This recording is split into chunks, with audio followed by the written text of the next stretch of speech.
Time again for Bombs Away, a Minnesota Twins podcast. I'm your host, CJ Baumgartner, and we're talking all that is Minnesota Twins.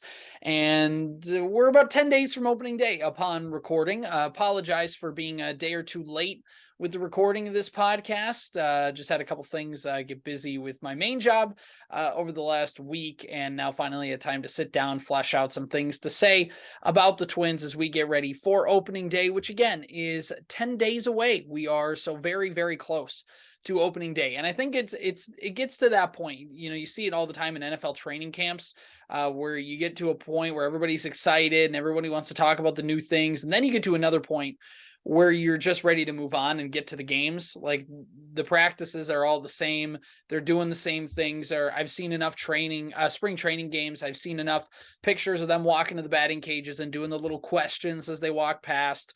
It's finally time to start playing some baseball games. Now we're still 10 days away, and it's very vital 10 days for some of these Twins as we get ready for opening day. We'll get to that in a second. First of all, the Twins are back from the World Baseball Classic, I believe, because the only teams left are Mexico, Japan, and the United States. And go USA.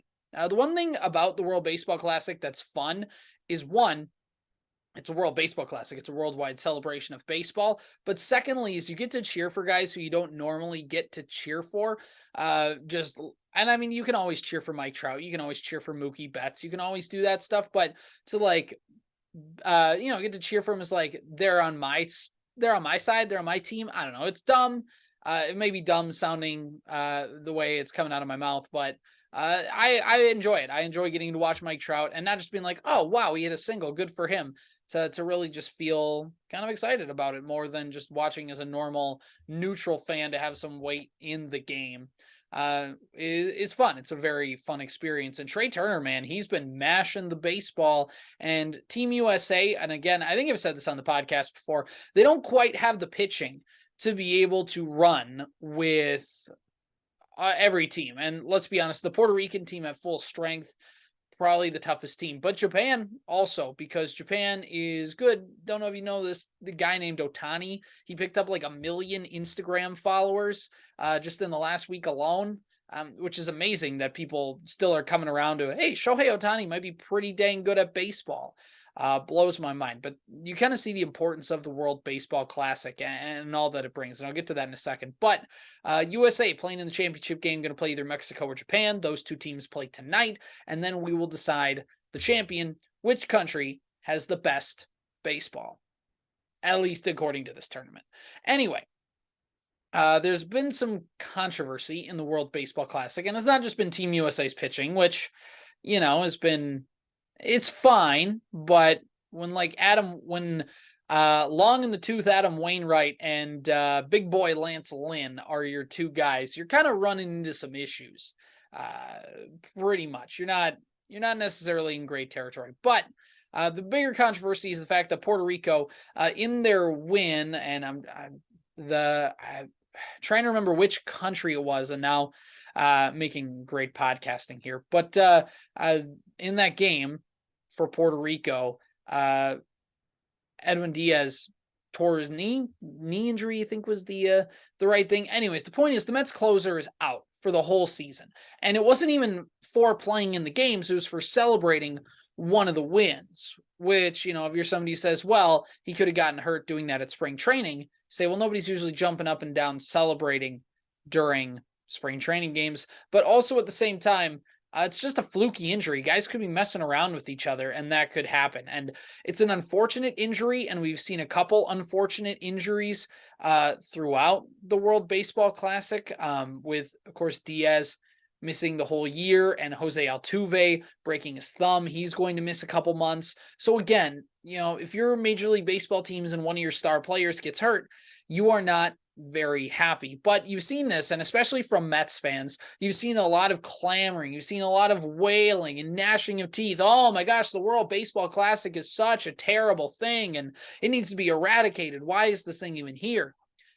It needs to be here for the growth of the game. We just talked about why Shohei Otani's picked up 1 million Instagram followers. He's the first baseball player I think he's out of any active Major League Baseball player, he has the most Instagram followers, I think is the right way to word that statement. And a big reason why has been the World Baseball Classic pushing him over the edge. And the World Baseball Classic has a lot to offer. Is it the best and the brightest? Is it, the greatest baseball we'll see? Yeah, probably not. Guys are still warming up into the season. It's still not quite a great time to be thinking baseball. And, there's NBA, there's NHL, there's March Madness going on. There's, but whatever. There's some flaws with the World Baseball Classic, and it's not a perfect system, and it's not a perfect tournament. But also, there needs to be a little room to let the World Baseball Classic become a thing and become important. Because even though it's not important to Americans generally, I mean, I want Team USA to win. I'll watch the games, but at the same time, I'm not living and dying on every breath like maybe some of these other countries have been. I mean, all these other players talk about the environment that they get to be in with the World Baseball Classic and being in front of all these people and just the stadiums in Miami and Arizona and Tokyo. They've had such great crowds, and the Front Office Sports has a great thread. So at risk of mumbling for a second here, I want to pull up this thread by Front Office Sports. It was on their Twitter, and they had a great little rundown of the World Baseball Classic and just the impact that it's been having over the last couple weeks here. So it's a long thread, but it's basically doing really well worldwide, even if most Americans don't really think it is. Japan's World Baseball Classic win over Korea drew 62 million viewers in Japan alone, more than the most watched World Series game ever. Nearly half of all Japanese households were tuned into that baseball game. That's pretty good. The 2023 World Baseball Classic drew 1.01 million fans in attendance through the first round, a 98% increase from 2017. It was the most attended round in tournament history. The World Baseball Classic Pool D games in Miami drew 295,850 fans, the most in attendance ever on U.S. soil. 62% of Puerto Rican households were tuned in to watch their team defeat the powerhouse Dominican Republic. Okay, there was the matchup, Dominican Republic. The Czech Republic made its World Baseball Classic debut. Despite not having a pro league, 240,000 Czechs watched their national team made up of teachers, firefighters, and electricians take on Japan. It was the most watched baseball broadcast in the country's history. In host Taiwan, Chinese Taipei's games averaged 1.3 million viewers. It was the most watched sports programming in the market in nearly 2 years. Now, I know COVID has some things to say about that, but the point is, people have made a point to tune in and made a point to make it must-see television. Shohei Ohtani has gained 1.36 million followers on Instagram, the first Major League Baseball player to have more than 3 million followers on the app. Mexico's upset of the USA in Phoenix drew 47,534 fans, a World Baseball Classic attendance record for a first-round game. Great Britain made its debut, and there's a whole bunch of stuff. Anyway, okay, so that's the end of the thread. But the point is, there's a whole lot of interest that comes from the World Baseball Classic, and I've been dwelling on this a little bit more than I should, but it's important. And even though I'd much rather see the Twins win a World Series than I would the USA win a World Baseball Classic, to some of these other players, winning a World Baseball Classic for their country, to do it with their brothers in a land they came from, means a lot. And, some people can point to that and say, hey, isn't that a little weird? You're kind of assuming that. Two things. One, Puerto Rico's like the size of Iowa, maybe. I'm bad at geography, so I'm sorry, any Puerto Rican listeners. But it's not a big island. And so it's the same thing of when there's a basketball player that comes from Minnesota and goes to the NBA, and then there's another one that goes to the NBA, and everyone's like, oh my gosh, like, wow, these guys must, it matters to some people more than it does to others, but there's a lot of pride in where you come from. And you see that a lot in the Japanese league. You see it a lot in these Latin American leagues as well. There's a pride in where you come from and what you're doing. And you get to play for your national team and do it on the world stage and try and prove you're the best in the world. And a lot of these countries love the World Cup, and baseball's trying to make its own World Cup in a sense. And this was also created in part because baseball didn't always be in the Olympics. It just got back because Joe Ryan pitched for that team in 2021 for the U.S. Olympic team. But before that, there was no baseball in the Olympics. So this was a way to try and grow the game internationally. And if, it might not grow the game in the United States. It might not make Major League Baseball many more dollars in 2023 than it would have otherwise. But at the same time, you have to let this game grow across the world. Otherwise, I mean, people talk about all the time on America, baseball's a dead sport. And I mean, I disagree wholeheartedly, but I might be biased. I don't think there are declining things. I don't think it's a dying sport. I don't think the sport is dead or on its last breath. I think it's in a coma. And I think there's things that will be done that should spark a little bit more interest, but also, it's a very systemic problem. Anyway, so I've rambled enough on the World Baseball Classic. I know Edwin Diaz got hurt. I know Jose Altuve is going to miss time, and that stinks. But at the same time, this is good for the game. And there are players, and this is my second point, who would rather win a World Baseball Classic than win a World Series. And I mean, as an American, I don't get that. And I think that that's weird, but also I can understand why some people would want to do that for their home country. It makes sense. Would you rather do it for your home country or for some city that you just happen to work in? If you're a player who's not from this country. Anyway, all right. Point is, I mean, I just want the Twins to win a World Series. I think that's the main takeaway. So how do they get there? Well, we got some news and notes to talk about with those Minnesota Twins. They made some minor league cuts. Brooks Lee, Ed Julian, Matt Wallner, Giovanni Moran all got optioned to minor league camp. So let the bodies hit the floor, or hit the minor league floor is maybe the right way to word that. We're starting to see a little bit of cuts as we're 10 days away from opening day, but still not quite at that number of the 26-man roster. Still a few more cuts to go, and we'll know a lot more in the next week. But looking at some Twins news, it appears that we have some injury updates. We talked about the injury updates last week for Kirilloff and for Buxton and Polanco. Well, Kirilloff, it's pretty much settled that he's not going to make the team coming out of spring training, or it's a long shot. Most likely starts off in an extended spring. That's just me kind of going off with what I've been reading. And now we get an update from Falvey as he talked to reporters on Buxton and on Jorge Polanco. Byron Buxton has been slowly ramping up into some minor league games, and I believe will play a major league spring training game soon. And as we talked about last week on the podcast, I said, with Buxton and Polanco, I'm not going to be worried until I'm given a reason to be worried once we have an update the closer we get to opening day. And we got the update on Buxton. He's ramping up. Piers Buxton's going to be fine to start the season, whether it's in center field, whether it's a DH, who knows? But the point is he's on the big league club as we get ready for the season. But Jorge Polanco is the other one, and that's the interesting wrinkle in all of this. So Michael A. Taylor was brought in as Byron Buxton insurance, and he was brought in to be Buxton light. And if Byron Buxton has to DH because he's not quite ready to go for opening day, then Michael A. Taylor steps in as center fielder and you move on. But with Jorge Polanco, Derek Falvey admitted that he's not progressing on their timeline. He's not progressing where they want him to be, which does not bode well for Jorge Polanco's chances of starting on opening day. And I'm going to go out on a limb and say, based on this, we're only 10 days away. He's probably not going to be on the team to start opening day. And I don't know quite the path to take on that, because there's two paths you could take with the injury news about Polanco. Is one, that he's not going to start on opening day, and he's going to be on the IL for 10 days, and he'll come back in mid-April, and he'll be fine, and we'll play on, and nothing will really matter, and he'll still get in over 100 games throughout the year.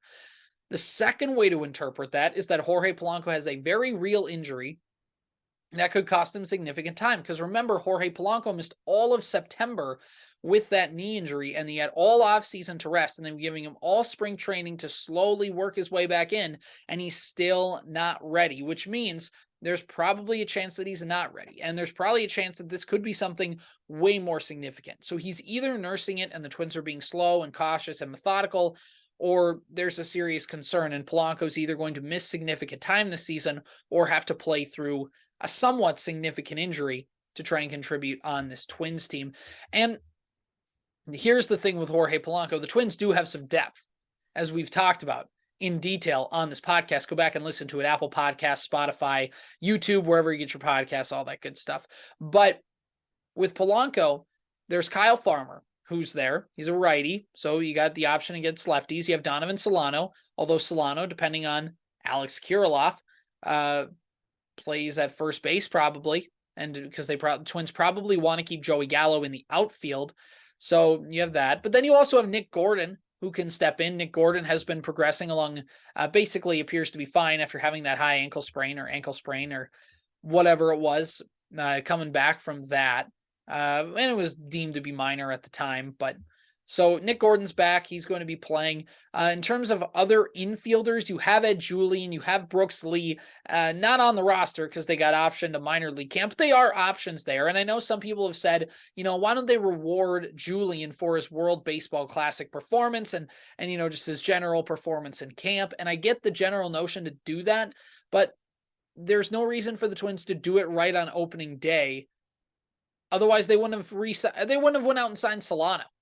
Then they would have done something else. Signing Donovan Solano maybe was Jorge Polanco insurance. Maybe they knew something was up, or maybe they just wanted to bring in an extra body in the case of something like this happening, where now Donovan Solano can play first base, Kyle Farmer can play second, and now you have your infield, and maybe Nick Gordon works in there against righties and whatnot. But the thing with Jorge Polanco isn't just that, the Twins have Solano and now they're going to be fine. The thing is, Jorge Polanco is one of the most underrated Twins on this roster. And I feel like it kind of needs to be said all the time because Polanco misses some time and everybody goes, it's just Polanco. What do we got to worry about? It's not too bad. But Jorge Polanco is a quietly productive guy. Every single time at the end of the season, except maybe last year when he was battling some injuries and missed the last month. But there's been a lot of times with Jorge Polanco where you look at him and all of a sudden at the end of the season, you go, whoa, how has this guy been contributing this much to the team? And that's been the thing with Polanco. That's been kind of his career story outside of 2019 where he had a great first half. He's a guy who slowly, all of a sudden, finishes the season with like a 3 WAR and slashes around like a 800 OPS and drives in 70 some RBIs, gets close to 25 homers. Jorge Polanco is a quietly productive guy, even though his second base isn't, it's not bad, but he's not bad for a second baseman. With Polanco, you're going to have to replace that hitting. And it goes the same thing with Buxton. Is it great to have Michael A. Taylor to be able to play a competent center field and not have to reshuffle guys around the diamond? Of course it does. But at the end of the day, Byron Buxton's bat is just levels above Michael A. Taylor's. So when given the choice, you want to have Byron Buxton's bat in the lineup, and even DHing Buxton and putting Taylor in center field. And again, Taylor's no scrub as a hitter, but he's not a hitter. He's just not at the level Buxton is. And you're going to take a step down when you do that. He's going to be a bottom of the lineup kind of hitter, Michael A. Taylor. And that's, again, no knock on Taylor. He's a major league ball player, a veteran, but it's to say that he's just nowhere near Buxton, and you're taking a significant drop off because you have to use the designated hitter spot on Buxton, and then center field has to be taken up by Taylor instead of Buxton taking center field and then using the DH spot on whoever you see fit. Maybe it is Solano, maybe it is Larnach, maybe it is whoever to get to use in that situation. And the same thing goes true for Polanco, excuse me. Kyle Farmer is fine. Donovan Solano is fine. But again, they're not Jorge Polanco. And especially with Donovan Solano, he's a guy who's just kind of had that sneakily productive seasons as well, but he's much older. And is there a drop-off point at some point? And again, there's a lot of question marks with Jorge Polanco and when he'll come back. Now, the easy answer, maybe without thinking, is that I'm making too much of this and that, he has a setback and maybe he just doesn't quite start the season on opening day. Whatever, he'll come back in mid-April. The problem is the Twins can't really rely too much on,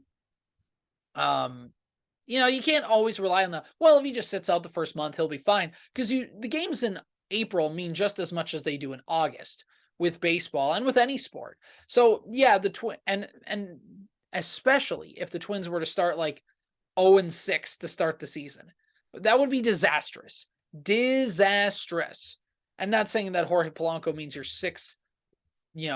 6 losses down, like you add an extra 6 losses, but it's to say that if you don't have Jorge Polanco and Byron Buxton ready to go in their spots, you're coming in not at full strength. And even though you have the depth, and yes, you need to be able to tap into said depth, you also have Jorge Polanco starting for a reason, and he was going to hit towards the top of the lineup. And I've talked about on this podcast and in writing that he's a sneaky leadoff type hitter, and he's not quite healthy. So again, he could miss the first couple weeks. He could miss the first month. He could miss no time. But if he's hurt and he's got to miss time, or if he's hurt and he's not as productive at the plate, it's going to not help the Twins. And again, you cannot start the season bad. The whole first season in baseball is a race to mediocrity. Be 500, hover around the 500 mark or better. If you're all of a sudden at the end of April, 7 games below 500, I'm sorry, your season's over already. It's like when the Twins started 0-9. It didn't matter what they did after that. The season was over. They lost. Their season's done. Good day, sir. It's mid-April. School's not even out yet, and we basically already written them off for the summer. So that's and again, blowing this out of proportion maybe just a little bit, but also at the same time, we can't quite just look it over and smooth it over and pretend nothing's wrong. That being said, time is the best factor here, and maybe it is blowing it a little out of proportion. Maybe Polanco's, he comes in 2 weeks and it's fine, and nobody even notices. Because again, some of the Twins have had their best seasons when they've taken them time to get fully healthy. When you look at Miguel Sano in 2019, who missed all the first month of the season, and Joe Mauer in 2009, missing the entire first month as well. So, okay, that's the injury updates there. Let's see what else we got here on our news and notes for the Twins. Again, Ed Julian, Brooks Lee, Matt Wallner, Louis Varland, Giovanni Moran, all those guys got sent down to minor league camp, and none of them really surprised me. There's none that come to mind as a huge shock. Again, I know Julian and Lee were talked about some replacements, but for Polanco, but I just don't see them rushing along this process. And especially if Buxton's not going to come, or if Polanco, is not going to come back right away, you don't really want to rush these guys, and you don't want to rush them up. If Polanco's going to play right away, if he's going to miss 2 weeks, don't call up Julian. If Polanco's going to miss the first half of the season, call up Julian at the end of April, because Julian still hasn't played in AAA yet. And I know Royce Lewis never played in AAA before coming up to the big leagues, and he was fine. But it just goes to show that sometimes you can't rush these prospects, and it's sexy, and it's headline generating, and it's exciting when the Twins call up prospects, especially out of spring training into opening day. But I think the right approach probably is to wait through April. And again, we talked about there's a fine balancing act. If you don't want to put too much importance to the beginning of the season where you run your players raw right away, and you don't want to give it zero intensity to where all of a sudden you start the season 8 games below 500 before you've even hit May, that's not an ideal situation either. So there's some kind of balance there in the middle for the Twins in this situation. And I think you need to rely with your depth, because you bring in Solano on a major league contract to start in case one of your starters isn't ready to go. You don't bring him in just so he's there and then are ready to call up Ed Julian at the first sign of trouble, because if the Twins felt confident enough in Julian, they probably wouldn't have gotten Solano. That's at least my feeling on it. I could be wrong, but that's at least where I'm going with this. So again, that's my soapbox on Ed Julian and/or Brooks Lee, but both of whom will probably make their big league debuts at some point this season, in which case, why are we making a big deal out of it? Now it is important. It's an important conversation, but we just shouldn't pretend like it's the end of the world. And I'm including myself on that conversation as well. So here's a couple other things with the Twins, and I'm going to take a look here at Max Kepler. So with Max Kepler, we've talked about him in our corner outfielding podcast. Go check it out on our last episode that we did on the Bombs Away podcast. Apple Podcasts, Spotify, YouTube, wherever you find your podcasts will be the place to go to look at that. But for Max Kepler, we've talked about the shift ban and how it's not going to really help him that much. And I had a chance to write down some thoughts for zone coverage at my latest and explain why. The shift ban, and maybe the shift ban isn't the proper way to call it. It's more of the rule change is more of a shift regulation than a shift ban, but you get my point. You can't put a second baseman in shallow right field. Those days are over. And no player, at least anecdotally, seemed to have gotten bitten on the shift more than Max Kepler. He's yet to recapture the form of his career best 2019 season, where of course he had 36 home runs and just beat the ever living you-know-what out of the baseball. Teams have shifted more across baseball. Kepler's been unable to adjust with that. If you look at the shift rate, it's gone up, not tremendously, but steadily over the last handful of seasons as more and more teams start doing it. And Kepler saw the shift in 72% of his at-bats in 2019. That number went up to almost 90% last season after 2 seasons in 2020 and 2021, which were average and not really productive for Max Kepler. He declined in production. He only had an OPS not even scraping 700 this in 2022. So after MLB basically got rid of the shift, or at least got rid of the shift in the form that we all knew it, everybody thought, well, hey, Max Kepler is going to be just fine. He's going to start hitting again. And there's the Dan Hayes article that talked about his expected batting average on a couple of big hits and how could have changed. And Dan Hayes is a good reporter. He had a good article, but I'm just saying, like, there's definitely a counterpoint to the shift. I get where people are coming from. It's not that there's no data to support that, but I think the data support more that Max Kepler doesn't just need to quote unquote beat the shift, or just doesn't need to, say, oh, well, now that the shift ban is gone, or at least reduced, then I'm fine. And there's no need for me to really change my game. And that's not quite true either. Interestingly enough, Kepler has hit better against the shift than with a traditional defense, although you could rule that with a little bit of small sample size versus non-shifting and shifting. He's gotten shifted 90% of the time. So the other 10%, is that an accurate guesstimate of how good he actually is versus a more traditional defense? That kind of remains to be seen, but you get my point. Kepler should improve against less dramatic shifts. That's not the question. He'll be better, but to say that he's going to be marginally better is a bit of a stretch. I'm not quite ready to jump on that train of thought just yet. When Kepler hits the ball, he hits it with an above average exit velocity consistently. Doing that's the problem, though, because he had